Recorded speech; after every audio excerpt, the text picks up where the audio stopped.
is the Chrissy Swan Show. I saw something on the TikToky. I don't know how I saw it because I'm not on the TikToky. No. It's so annoying for people that aren't on it because when I send you videos, you can't view them. Sometimes I can and sometimes I can't. Mum and Dad say the same to me. But I'm like, how does that work then? I don't know. I just thought you were all lying to me and didn't want to watch my videos. No, sometimes I can and sometimes I can't. That's even more annoying, the inconsistency. But I saw this guy. His name's Jack. He's sort of like Harry Styles. But he threw a party at his very nice London abode for his... He threw a birthday party for his sourdough starter. Oh, that's a bit sad. Her name is Karen. He's named it. And she turned 5 and he had a party and his friends came. My sourdough starter Karen turned 5 years old. I decided to throw her a birthday party. Honestly, credit to my friends for turning up. That is true friendship. It also couldn't be a sourdough party without any sourdough. So with the help of Karen, I've made 3 types. With the help of Karen, I've made 3 types. I just feel like sourdough starter chat should be left in pandemic times. I agree. My sourdough starter died long ago. Long ago. But it reminded me, when I saw him putting in such an effort for basically an inanimate object, I remembered back when I was little, in the dark ages, we had a guinea pig and his name was King Guinness. I mean, I I can know why. already imagine how this story is going to end. Yeah, I killed it. Yeah. I killed him. Is that what you're inferring? Yeah. I most certainly did not kill him. I don't kill every guinea pig I have. Most, if not all. You're a killer. You're going to have a Netflix show one day. I've only had 2 guinea pigs, and yes, they both died. Radio star? No. Pet killer. like Ace Ventura. Yeah. Anyway, we had a birthday party for him and he had a little crown on and we made a castle out of a box. And wow. Yeah, it was really a lot. And I remember one of the neighbours came over and saw it unfolding and almost called the police. 13-24-10, like Jack in London, who threw a birthday party for his sourdough starter.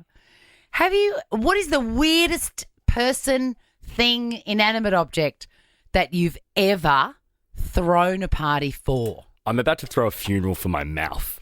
Yeah, valet. Oh, it is still stinging. Am I allergic to chili? I think you might be. It's an unusual reaction. The Chrissy Swan Show. A guy in England called Jack. He looks like a normal guy and he likes making bread from scratch with the help of his sourdough starter, Karen. Well, turns out that she turned 5. Oh, my God, that song won't stop. I know. A 24-second outro. And then at the end, it was like a sale of the century. I've got the answer to this question sound effect. Jack, though, this is what he said on TikTok. This is what he said. Karen's really been with me through it all. Survived the pandemic, my whole biomed degree. Now she's thriving. This is a complete result of what happens when you get too emotionally attached to a jar of yeast. He should speak to someone. He threw a party. Can you imagine if you were his friend and he said, "Hey, Dad, what are you doing on Saturday night? I'm throwing a party for Karen." What would you say? Absolutely not. Oh, I've got to tell you something off air, actually. That's one of my friends put to me last night. Really? I'll say it now because that's so annoying when people do that. Yeah. My friend said to me, "Hey, I'm thinking of doing a gender reveal party." I said, "Absolutely not. Absolutely not. Good. You will not be doing that." Good. I think that's a really good move forward. And as your close friend, I'm telling you the truth. And they said, no, okay, I needed to hear that. Really? Were they surprised at your vehement denial of their No, idea? they're used to me being savage, but they just weren't fully aware of my stance on gender reveal parties. Oh. And I said, if you have listened to any radio I've done in the last 7 years, you would know. Yeah, you left no room for doubt. No. About what happens though if they decide to have it and you have to go and go, hey, yeah, support. Oh, I don't think I'll be invited if they were to continue with said party. Speaking of parties, 13-24-10, off the back of Jack in London, we are asking the weirdest object or thing you have thrown a party for. Hello, Christine. Hello, guys. How are you? So good. I haven't thrown a party, but my girlfriend's got a dog and she's obsessed. She threw a birthday party for her dog. She got pools blown up with water, got a jumping castle. The dogs had to wear hats and costumes. It was over the top. What sort of dog has she got? She's got those little they're part poodle capoodles. Oh, cavoodle? Cavoodles, that's it. No, what did you just say, Christine? I want to call them that from now on. Capoodle. Capoodles. Capoodle. That's way better. A capoodle. Yeah, What- and I swear to God, when she said, and she got a cake made from some animal place, it was over the top. And did that make you change your mind about her, or? No, I thought it was so cute. The dogs love it dearly. Christine, the visual of dogs jumping up and down on a jumping castle weirdly does Wasn't bring me good. joy. Yeah, that's That cute. wasn't good Oh, it wasn't. Why? because the dogs don't really jump. They just got on it and laid in the sun.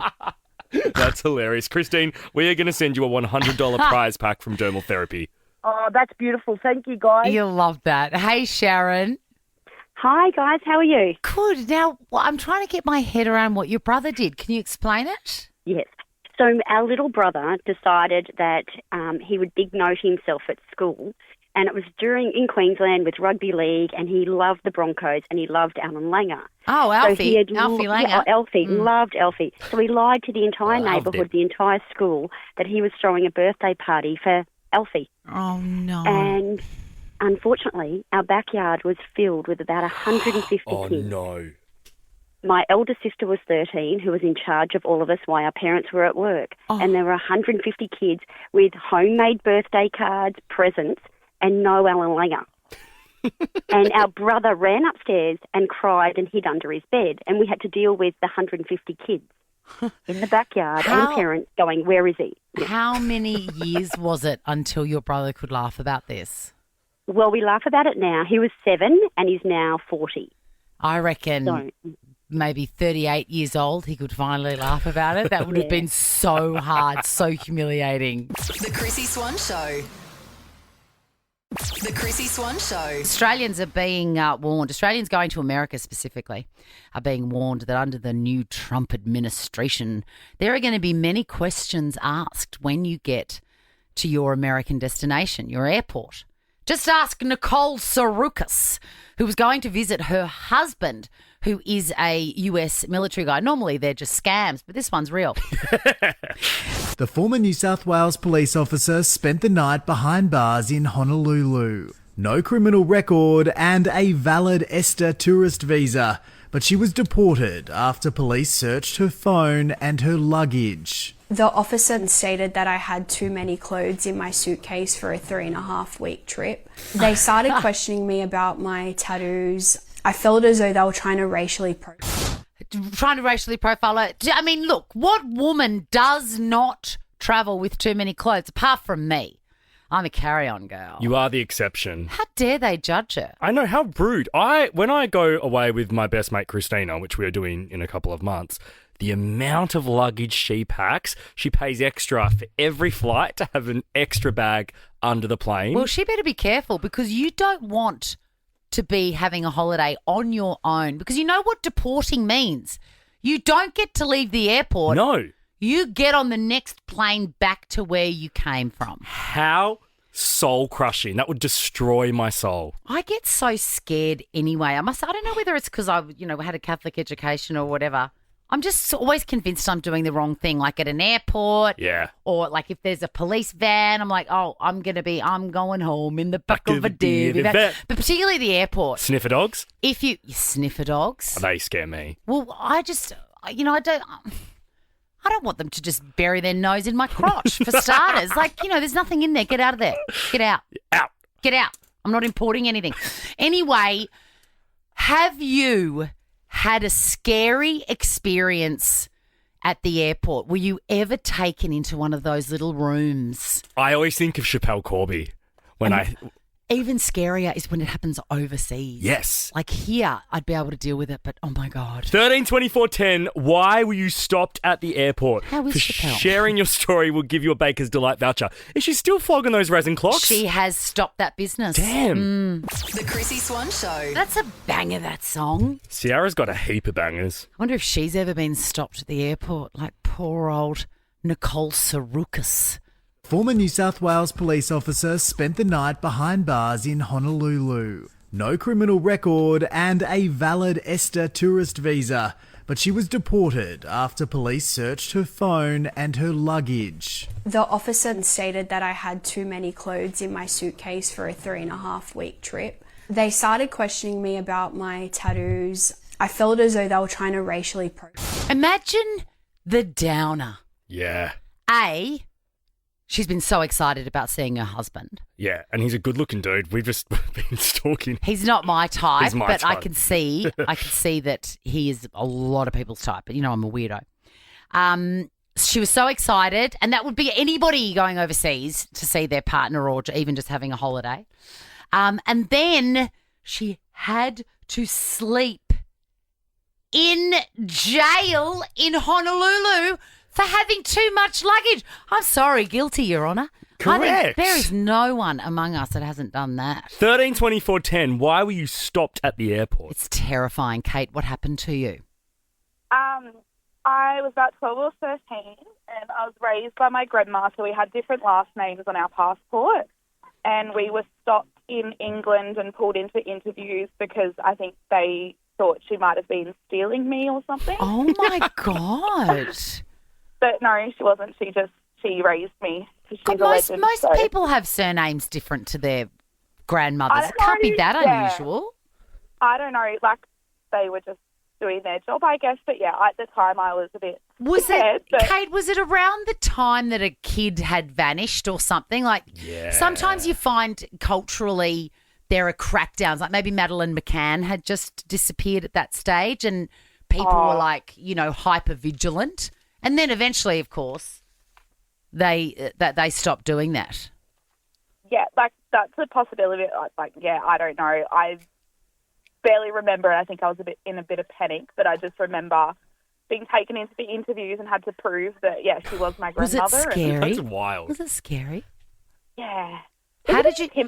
Intimidating, Yeah. I think I'd call it. And how did you end up proving it? Did they ask you, what does your grandmother cook you on Sunday afternoons? No, they more spoke with her and just she had to get some documents to kind of show that, like, she was the mother of my mother, that she raised us.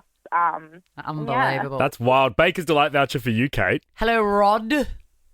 Hello. Oh, why were you held up at the airport? I accidentally grabbed a camping bag that, in one of those many pockets, had a hunting knife and one live round of ammunition. So the knife was no problem. What? The knife went off at the standard X-ray, and he's like, "Oh, that's a big one." I said, "Look, totally accident. Look, can I put that in an Uber to get it home? I know I can't take it on the flight." He said, "Actually, no, we'll be calling the feds because you've got a live round of ammunition there." Just one, just one in the bottom of the bag, and let me tell you, just one. The two federal cops that turned up, one was a young guy. He was foaming at the mouth. He thinks he's been called in to deal with some terrorist. The old guy was really cool. He's like, "Look, it's legal to carry it around on the street. I understand. Like, we've already checked you have a registered firearms license. So all we've got to do is just sign this document. You will destroy it, and that's your one chance. You get one freebie. The next time we're in big trouble." And I still made the flight. I thought I was going to be fined, minimum lose my gun license forever. And it was like just 30 minutes of me sweating in a little interrogation room. It's just like the movies. Is it? And it's tiny. Does it smell and does it have Venetian blinds? No. There were no windows, but it doesn't smell it. Sydney Airport, it's clean. I'm sure those cleaners get in there every day. Now check this out. The Chrissy Swan Show is a Nova podcast. For more great comedy shows like this, head to novapodcast.com.au.